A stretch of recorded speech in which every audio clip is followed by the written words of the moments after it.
Assalamualaikum warahmatullahi wabarakatuh. Selamat pagi anak-anakku yang soleh dan soleha dimanapun kalian berada. Selamat datang kembali dalam pembelajaran secara daring. Nah, sebelum pembelajaran dimulai, terlebih dahulu kita berdoa sesuai dengan agama dan kepercayaan masing-masing.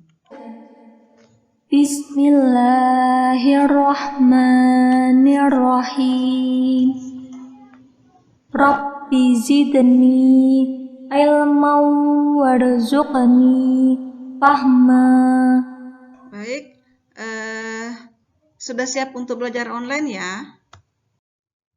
Nah, sebelum pembelajaran dimulai, terlebih dahulu kita melihat apa tujuan pembelajaran yang akan dicapai pada hari ini. Jadi pada hari ini itu kita sudah masuki tadi tema 2, subtema 1 cara tubuh mengolah udara bersih, pembelajaran 2. Nah, adapun tujuan pembelajaran yang akan kita capai pada hari ini adalah dengan menggali informasi dari teks bacaan, siswa mampu mendeskripsikan organ-organ pernafasan pada manusia. Dengan membaca teks, siswa mampu menyebutkan informasi terkait dengan pertanyaan apa, di mana, kapan, bagaimana, mengapa, dan siapa. Dengan membuat bagan, siswa mampu menjelaskan bagan cara kerja organ pernafasan manusia. Dengan menyimak penjelasan dan mencermati teks informasi, siswa mampu menjelaskan ciri-ciri lagu bertangga nada mayor. Nah, semua makhluk hidup bernafas, kita juga bernafas. Ayo anak-anakku perhatikan video pembelajarannya sambil kita membaca bersama. Nah, sistem pernafasan pada manusia. Jadi saya kira salah satu ciri makhluk hidup itu adalah bernafas, baik manusia, hewan maupun tumbuhan. Organ pernafasan manusia terdiri atas hidung, faring, laring, trakea, bronkus, bronkiolus, dan paru-paru atau alveolus.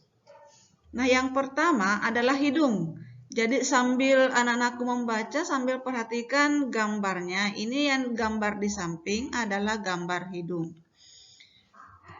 Udara masuk melalui lubang hidung ke dalam rongga-rongga hidung. Di dalam rongga hidung terdapat rambut-rambut pendek dan tebal untuk menyaring dan menangkap kotoran yang masuk bersama udara. Jadi di sini ini adalah gambar ini ya. Di sini ada tumbuh rambut-rambut. Nah, rambut-rambut hidung itu atau bulu hidung itu berfungsi untuk menyaring kotoran sebelum masuk sampai ke tenggorokan. Kemudian di dalam tenggorokan itu selain rambut-rambut juga ada disaring di udara itu melalui selaput hidung. Jadi ada selaput hidung, ada lendir-lendir. Lendir-lendir di sini untuk menjaga kelembapan udara. Udara yang masuk ke dalam tenggorokan. Jadi dia suhu udara yang masuk tidak dingin dan juga tidak panas. Nah, selanjutnya ini adalah gambar faring. Coba diperhatikan faringnya. Jadi, faring merupakan persimpangan antara saluran pernafasan pada bagian depan dan saluran pencernaan pada bagian belakang. Jadi itu faring terletaknya antara saluran pernafasan bagian depan dan saluran pencernaan. Jadi ini adalah faring. Nah, selanjutnya ini adalah laring. Jadi laring atau tekak atau jakun terdapat di bagian belakang faring. Laring terdiri atas 9 susunan tulang rawan berbentuk kotak. Jadi diperhatikan gambar laring. Berikutnya, ini adalah trakea atau batang tenggorokan. Jadi diperhatikan gambarnya, ini adalah batang tenggorokan atau disebut dengan trakea. Jadi pada trakea terdapat jaringan yang disebut silia yang akan bergerak dan mendorong keluar debu-debu dan bakteri yang masuk. Nah, selanjutnya ini adalah gambar bronkus. Jadi bronkus merupakan percabangan dari trakea. Jadi yang tadinya ini adalah trakea. Nah, sekarang bronkus itu adalah ini yang bercabang itu bronkus kiri dan bronkus kanan, atau biasa disebut paru-paru kanan, paru-paru kiri. Itu bronkus adalah percabangan dari trakea itu.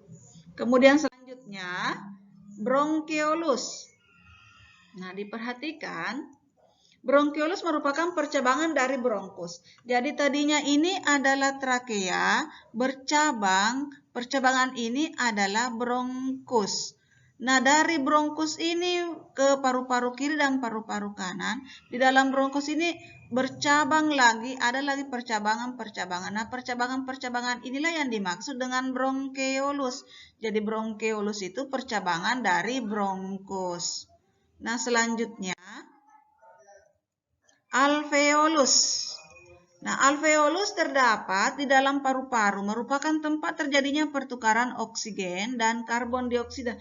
Nah, alveolus dikelilingi oleh kapiler-kapiler darah. Alveolus berbentuk seperti buah anggur. Ini adalah alveolus. Jadi utamanya tadi itu trakea. Dari trakea itu bercabang ke paru-paru kanan atau paru-paru kiri. Nah, percabangan itu disebut dengan bronkus. Nah, dari bronkus ini bercabang-cabang lagi, membentuk disebut sebagai bronkeolus. Nah, dari bronkeolus bercabang-cabang lagi, ini adalah percabangannya yang dinamakan dengan alveolus. Jadi ini alveolus percabangan dari bronkeolus. Nah, disinilah di alveolus ini terjadi pertukaran O2 dan CO2. Ingat anandaku bahwa kita bernafas pada saat kita menghirup udara, maka yang kita hirup adalah oksigen. Nah, pada saat kita mengeluarkan udara, itu kita mengeluarkan karbon dioksida. Nah, selanjutnya ini keterangan gambar, diperhatikan mulai jadi proses pernapasan itu mulai dari hidung masuk ke faring, faring ke laring, laring ke trakea, kemudian bronkus, paru-paru, diafragma. Nah, ini percabangan dari paru-paru kanan, bronkus kiri, bronkus. Nah, diperhatikan gambarnya ya. Jadi udara itu masuk ke dalam tubuh melalui lubang hidung, lalu masuk ke dalam batang tenggorokan. Batang tenggorokan adalah sebuah pipa mulai dari belakang hidung dan mulut, lalu turun ke paru-paru. Dari batang tenggorokan udara masuk ke dalam paru-paru. Dalam paru-paru, oksigen terserap ke dalam pembuluh darah halus. Sebaliknya, gas karbon dioksida dari pembuluh darah masuk ke dalam paru-paru dan selanjutnya dibuang saat kita menghembuskan nafas. Nah, menjawab pertanyaan dari mengolah informasi dari teks. Terdapat beberapa pertanyaan yang harus kita jawab agar kita lebih memahami isi teks. Jadi ada pertanyaan apa? Apa itu mengarah ke nama-nama benda, sebab, akibat, judul, dan tema. Sedangkan di mana arah jawabannya adalah tempat atau latar. Kapan itu menunjukkan waktu kejadian suatu peristiwa. Kemudian pertanyaan siapa, itu arah jawabannya tokoh utama dan tokoh pendukung. Kemudian mengapa, arah jawabannya adalah alasan suatu masalah dalam teks. Kemudian selanjutnya bagaimana itu cara membuat atau proses urutan pendapat atau sikap. Kemudian berapa, itu menunjukkan arah jawabannya jumlah atau banyak benda. Nah, selanjutnya tangga nada diatonis mayor. Jadi tangga nada merupakan urutan nada yang disusun secara berjenjang. Jadi urutan nada itu do, re, mi, fa, sol, la, si, do. Nah, tangga nada diatonis adalah rangkaian 7 nada dalam satu oktav yang memiliki susunan tinggi nada yang teratur. Jadi tangga nada diatonis dibagi lagi dalam 2 jenis tangga nada, yaitu tangga nada mayor dan tangga nada minor. Nah, nada pada tangga nada diatonis mayor berjarak. Jadi kalau nada mayor itu berjarak 1, intervalnya ya, jadi 1, 1, 1/2, 1, 1, 1, 1/2. Nah, ciri-ciri lagu tangga nada diatonis mayor itu bersifat riang gembira, bersemangat, kemudian biasanya diawali dari dan diakhiri dengan nada do sama dengan C.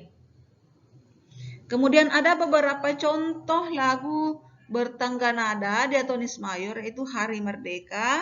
Nah, saya kira kalau lagu Hari Merdeka sudah kita hafal semua seperti jangan sampai tidak tahu apa itu lagu Hari Merdeka. Jadi kalau Hari Merdeka itu 17 Agustus tahun 45. Kemudian Garuda Pancasila, Maju Tak Gentar, dan Indonesia Raya. Inilah contoh beberapa tangga nada diatonis mayor yang dinyanyikan dengan gembira, dengan semangat. Nah, demikianlah penjelasan kali ini. Semoga bisa dipahami dengan baik. Ingat untuk tetap menjaga kesehatan, rajin-rajin belajar meskipun hanya belajarnya lewat secara online.